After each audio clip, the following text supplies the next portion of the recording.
पेरू असं जितकं सोपं बी नाही तितकं अवघड बी नाही. जो शेतकरी प्रॉपरमध्ये करेल, प्रॉपर मॅनेजमेंट, प्रॉपर कष्ट, प्रॉपर त्याचं व्यवस्थापन, असे शेतकरीच त्यात सक्सेस होतात. प्लस 1 वर्षापर्यंत आपल्याला चांगल्या माणसाचा त्याचा अनुभव भेटेल बुवा, चांगल्या माणसाचं मार्गदर्शन भेटेल. म्हणजे ज्या टाईम बहार कवा छाटायचा, कुठल्या टायमाला त्याला मार्केट असतात, ह्यानुसार हिशोबाने त्याला मार्केट पकडायचं असतं. म्हणजे काय काय शेतकरीचा अनुभव नसल्यामुळे ते काय करतात, कवा बी छाटतात. कवा बी छाटल्यामुळे त्यांना ते एकदम कमी मार्केटच्या टायमाला येतात आणि कमी रेटमध्ये आल्यानंतर त्यांचा नाईराश होतो. पण मार्केटचा अभ्यास करून बहार नियोजन करणं गरजेचं आहे. कारण की मार्केट हे साधारण जो नियोजन करेन त्यालाच पैसे होतात असं विषय.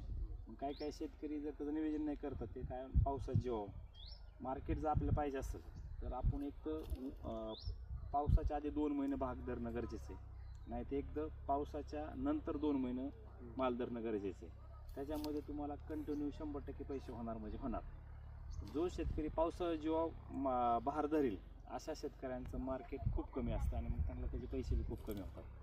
कारण की नॅचरलमध्ये पाऊस पडतो, त्याच्यामध्ये मग सीताफळ चालू होतं, बाकीचे फळबागा चालू होतात. ते साधारण नोव्हेंबर-डिसेंबरमध्ये माल येतो. नोव्हेंबर-डिसेंबरमध्ये दरवर्षी आमचा मागल्या खूप दिवसाचा अनुभव आहे की त्याच्यामध्ये रेट 100% कमी होतात म्हणजे होतात असं आहे.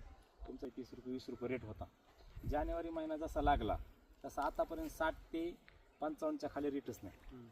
आणि बी साधारण तुमचं नोव्हेंबरपर्यंत त्या रेटने नाही आहे. कारण की काय होतं, आता एका एकरात 10 बाय 4 वर साधारण 1000 झाड बसतात. साधारण एका झाडाला 20 किलो म्हणलं तरी तुम्हाला 20 टन माल निघतो. तुमचा साधारण 20 रुपयाने गेला तर तुम्हाला 4 लाख होतात.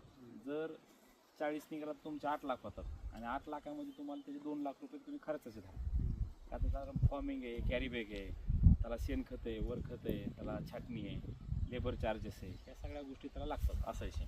त्याच्यामुळे बहार धरताना प्रॉपर टायमाला धरलं पाहिजे आणि प्रॉपर आपल्याला कमीत कमी 1 वर्ष एकदम असं गायडन्स प्युअर पाहिजे. छाटणी करण्यापासून जे खताचं त्याचं शेड्यूल आहे ते प्रॉपर त्याला मॅनेज झालं पाहिजे. जे फवारण्याचं शेड्यूल आहे त्या प्रॉपर निघालं पाहिजे. तुमच्या पेरू नुसतं आला म्हणजे त्याला रेट नाही आहे. पेरूची शायनिंग, क्वालिटी, चमक ह्या गोष्टी चांगल्या असेल तर तुम्हाला रेट आहे. कारण व्यापारी काय होतं, त्याला क्वालिटीचा माल लागतो, त्यामुळे त्याला रेट भेटतो असं विषय. जर बिगट काळा